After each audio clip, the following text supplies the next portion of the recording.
નમસ્કાર દોસ્તો, આપ જોઈ રહ્યા છો સાઈ ગ્રુપ ઇન્ડિયા હાઉસ સંચાલિત ઝટપટ ન્યૂઝ. ગુજરાત પ્રદેશ કોંગ્રેસના અધ્યક્ષ દ્વારા આજે એક બેઠક યોજવામાં આવી હતી. બેઠક બાદ પત્રકારોને માહિતી આપવા સાથે જણાવવામાં આવ્યું હતું કે ભાજપ સરકાર સામે નારાજગીના મતો વહેંચવામાં આમ આદમી પાર્ટીની મુખ્ય ભૂમિકા રહી છે. લોકો ભાજપની સત્તાથી નારાજ હતા અને એ નારાજ લોકો જ્યારે મતદાન કરવા જાય ત્યારે મતોનું વિભાજન થાય તે માટે આમ આદમી પાર્ટીને ઊભી કરવામાં આવી હોવાના આક્ષેપો આજે કોંગ્રેસ દ્વારા લગાવવામાં આવ્યા હતા. કોંગ્રેસ દ્વારા આજે એક બેઠકની યોજવામાં આવી હતી. સમીક્ષા બેઠકમાં જે હારો થઈ છે એ હાર અંગે પણ સમીક્ષા કરવામાં આવી હતી. કોને કઈ ભૂમિકા છે તે અંગે પણ જણાવવામાં આવ્યું હતું, પરંતુ સાથે સાથે ખેડૂતોની સ્થિતિ અંગે પણ ચર્ચા કરવામાં આવી હતી. ત્યારે આ અંગે કોંગ્રેસના અધ્યક્ષ અમિત ચાવડાએ શું કહ્યું એ જોઈએ. ચૂંટણી પહેલા પણ જ્યારે આખા ગુજરાતમાં કમોસમી વરસાદ થયો, માવઠા થયા, કુદરતી આફતો આવી અને ખેડૂતોને જે વ્યાપક નુકસાન થયું, ત્યારે પણ સૌથી પહેલી કોંગ્રેસ પાર્ટી હતી કે જે ખેડૂતોનો અવાજ બન્યા. કિસાન આક્રોશ યાત્રાના માધ્યમથી અમે માગણી કરી હતી કે ખેડૂતોના સંપૂર્ણ દેવા માફ થવા જોઈએ. સાથે સાથે જ્યારે અમે આ યાત્રા લઈને સૌરાષ્ટ્રમાં નીકળ્યા, ગુજરાતમાં જન આક્રોશ યાત્રા લઈને નીકળ્યા, ત્યારે દરેક ગામમાં ખોટી જમીન માપણીની પણ વ્યાપક રજૂઆતો થઈ. મહેસૂલ વિભાગમાં ખેડૂતોને જે એન્ટ્રીથી લઈને અનેક રીતે ભ્રષ્ટાચારનો ભોગ બનવું પડે છે એની પણ રજૂઆતો થઈ.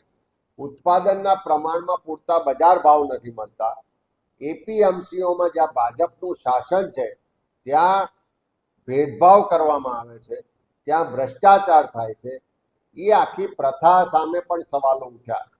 સાથે સાથે અનેક જગ્યાએ જે વીજ પોલ ઊભા કરવાની આખા ગુજરાતમાં અત્યારે ચાલે છે, મોટી કંપનીઓના, મોટા ઉદ્યોગપતિઓના લાભાર્થે ખેડૂતોના ખેતરમાં જબરજસ્તી પૂરતું વળતર આપ્યા સિવાય, પૂરતી મંજૂરી વગર જે પોલ ઊભા કરવામાં આવે છે અને એના માટે પોલીસ અને પ્રશાસન જ્યારે ઉદ્યોગપતિઓને ત્યાં નોકરીએ લાગી હોય એવી રીતે દાદાગીરી કરે છે, એ સંજોગોમાં એ ખેડૂતોના જે આક્રોશ છે, લડાઈ છે, એના માટે પણ કોંગ્રેસ પાર્ટીએ પહેલા પણ લડાઈ લડ્યા છે ને આવનારા દિવસોમાં પણ લડીશું. ત્યારે આ ખેડૂતોના જે પોલ બાબતના પ્રશ્નો છે, ખેડૂતોના દેવા માફીની વાત છે, ખેડૂતોને ઉત્પાદનના પૂરતા બજાર ભાવ મળે, માર્કેટની વ્યવસ્થા થાય અને સાથે સાથે ખોટી જમીન માપણી રદ કરવાના મુદ્દાઓને લઈ સૌરાષ્ટ્ર સહિત આખા ગુજરાતમાં ખેડૂતો માટેની લડતની શરૂઆત. કોંગ્રેસના અધ્યક્ષ દ્વારા આમ આદમી પાર્ટી પર પણ આક્ષેપ લગાવવામાં આવ્યા હતા અને આમ આદમી પાર્ટીના આક્ષેપો લગાવતા શું કહ્યું એ આપ સાંભળી શકો છો. અમે વારંવાર કીધું છે કે સરકાર સામે જે નારાજગીના મતો છે, જે એન્ટી ઇન્કમ્બન્સી છે, કે લોકો સરકાર સામે નારાજ હોય, વહીવટ સામે નારાજ હોય અને એને બદલવો હોય, પણ એ મતોને કેવી રીતે વિભાજિત કરવા જેથી સત્તામાં બેઠેલા, સરકારમાં બેઠેલા લોકોને લાભ થાય, એ જે આરએસએસે ડિઝાઇન બનાવી અને ડિઝાઇનના ભાગ સ્વરૂપ ઇન્ડિયા અગેન્સ્ટ કરપ્શન મુવમેન્ટ રૂપે આ આમ આદમી પાર્ટીનો જન્મ થયો. પહેલા દિવસથી આમ આદમી પાર્ટીની જે પાછળની એની જે થિંક ટેન્ક છે, એનો એજન્ડા નક્કી કરવાવાળા લોકો છે, એ ક્યાંક ને ક્યાંક આ ભાજપને મદદ કરવાની ડિઝાઇનના ભાગ રૂપે કામ કરે છે. હમણાં જે રીતે પંજાબમાં આપણે જોયું કે રાજ્યસભાના 2/3 સભ્યો એકી સાથે આમ આદમી પાર્ટીમાંથી ભારતીય જનતા પાર્ટી સાથે મર્જ થયા.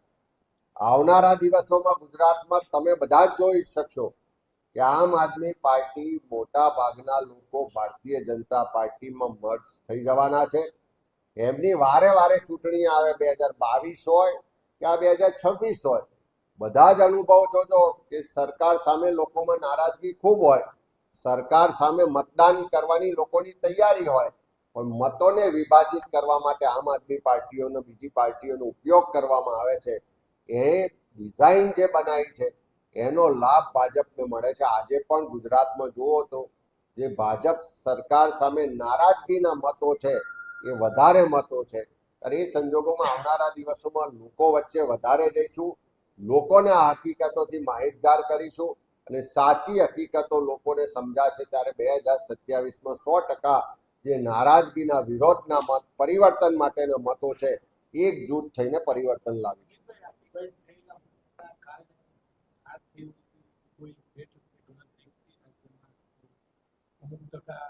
તો આપને ગયા હોય મોટાભાગના કોંગ્રેસની ગયા આ જે સમીક્ષામાં બહાર આવી રહ્યું છે, કેટલાક પોકેટ્સ છે, ચોક્કસ વિસ્તારો છે કે જ્યાં આમ આદમી પાર્ટીને મત મળ્યા છે. મોટે ભાગના ગુજરાતના બહુમત વિસ્તારમાં આમ આદમી પાર્ટીને લોકોએ એટલા સ્વીકારી નથી, એવા પ્રમાણમાં મત આપ્યા નથી. પણ ચોક્કસ જે ભાજપને ફાયદો કરાવવાવાળી જે થિંક ટેન્ક છે, જે આરએસએસની સિસ્ટમ છે, એના આધારિત ચાલતી આમ આદમી પાર્ટી છે, એટલે એનો ઉપયોગ મતોને વિભાજિત કરવામાં થઈ રહ્યો છે, ચોક્કસ વિસ્તારોમાં થઈ રહ્યો છે, ચોક્કસ સીટો માટે થઈ રહ્યો છે, અને એનો ફાયદો ભારતીય જનતા પાર્ટીને મળે. કોંગ્રેસ દ્વારા આગામી દિવસોમાં ખેડૂતો માટે જરૂર પડે તો આંદોલનો કરવામાં આવશે અને ખેડૂતોને ન્યાય મળે, ખેડૂતોને પોષણ ભાવ મળે તે અંગે પણ કાર્યવાહી કરવામાં આવશે. ત્યારે આ સમગ્ર મામલે ગુજરાત પ્રદેશ કોંગ્રેસના મુખ્ય પ્રવક્તા એવા ડૉક્ટર મનીષ દોશીએ પત્રકારોને સંબોધન કર્યું હતું. શું કહ્યું હતું પત્રકારોને મનીષભાઈએ, એ જોઈએ. ગુજરાત અને સમગ્ર દેશની અંદર ખેડૂત અને ખેત મજદૂરોની નાજુક સ્થિતિ અને તેમાં સતત આર્થિક દેવા નીચે ખેડૂતો આત્મહત્યા કરી રહ્યા છે. આપણા સૌના માટે આપણે એક તરફ એમ કહીએ જગતનો તાત અને બીજી બાજુ જગતનો તાત દેશના તમામ લોકોને માટે અન્નનું ઉત્પાદન કરે અને એ જ જગતના તાતને આર્થિક દેવા નીચે પોતાને આત્મહત્યા કરવાની ફરજ પડે, આપણા સૌના માટે ચિંતાને, હિન્દુસ્તાન માટે ચિંતાનો છે. એનસીઆરબીના 2024ના અહેવાલ અને આ અહેવાલમાં 10,546 લોકોએ એક વર્ષની અંદર આત્મહત્યા કરી. આ આત્મહત્યામાં 5,913 ખેત મજદૂરો અને છેલ્લા 5 વર્ષમાં સૌથી વધુ ખેત મજદૂરોની એક વર્ષની અંદર આત્મહત્યા છે. એટલે કે દરરોજ સરેરાશ હિન્દુસ્તાનની અંદર 28 ખેડૂતો પોતાનું જીવન ટૂંકાવી રહ્યા છે. દર કલાકે એક ખેડૂત આત્મહત્યા કરે છે. આ ભારત જેવા વિકસિત રાષ્ટ્રના આપણે વિશ્વગુરુની વાત કરી એની આ વળવી વાસ્તવિકતા છે. ગુજરાતમાં આંકડાઓ જે ખેડૂતની આત્મહત્યાના છે એ નોંધવામાં જુદી રીતે આવે છે. એટલે કે એનસીઆરબીમાં આપણને ખબર ન પડે, અકસ્માતનું કારણ દેખાવામાં આવે બીજી રીતે, પણ તેમ છતાં ગુજરાતની અંદર 2023ના આંકડા જે બધા ભેગા થયા હતા એમાં 381 જેટલા ખેડૂતે આત્મહત્યા કરીને જીવન ટૂંકાવ્યું હતું. આપણે જોઈએ તો ગુજરાતમાં એક તરફ આપણે એમ કહીએ છીએ વિકસિત ગુજરાત, વાઇબ્રન્ટ ગુજરાત, અને એ ગુજરાતની અંદર ખેડૂત ખેતી સતત બરબાદ થાય તેવી રીતે ભારતીય જનતા પાર્ટીની ખેડૂત વિરોધી નીતિના કારણે આપણે જોવા મળે છે. તેવા સંજોગોની અંદર એક તરફ સતત ખેતીની જમીન ઘટતી જાય છે ગુજરાતમાં અને ખેત મજદૂરોની સંખ્યામાં સતત ઉમેરો થતો જાય છે. આજે ગુજરાતના ખેડૂતો પર 99,000 કરોડનું દેવું છે. એટલે કે ગુજરાતનો ખેડૂત આર્થિક પાયમાલીની અંદર કગાર ઉપર ઊભો છે. ખેતીની સંખ્યા, ખેડૂતોની સંખ્યામાં આપણે જોઈએ બીજા ખેડૂતો બહુ નોંધાય, પણ સાચા ખેતી સાથે જોડાયેલા ખેડૂતો એની ખેતીની જમીનો ઘટતી જવાના કારણે એ લોકો મોટા પાયે આર્થિક મુશ્કેલીનો સામનો કર્યો. એક તરફ કેન્દ્રની સરકારે, મોદી સરકારે વાયદો કર્યો હતો કે 2022ની અંદર ખેડૂતની આવક બમણી કરવામાં આવશે, પણ હકીકત જોતા આપણે તપાસતા ખેડૂતોની આવક બમણી થવાનું તો એક બાજુ રહ્યું, પણ ખેડૂત માટેની જે ખેતીનો ખર્ચ છે એ ફર્ટિલાઇઝર હોય, જંતુનાશક દવાની વાત હોય, ખેત બિયારણની વાત હોય ને અન્ય ખર્ચા હોય એ બમણા થઈ ગયા અને ખેડૂતની આવક, ખેતીના જે ઉપજ છે એની આવક અડધી થઈ ગઈ છે અને ખેડૂત બરબાદી તરફ જઈ રહ્યો છે. આર્થિક પાયમાલીના દેવાના બોજ નીચે ઢંકાઈ ગયો.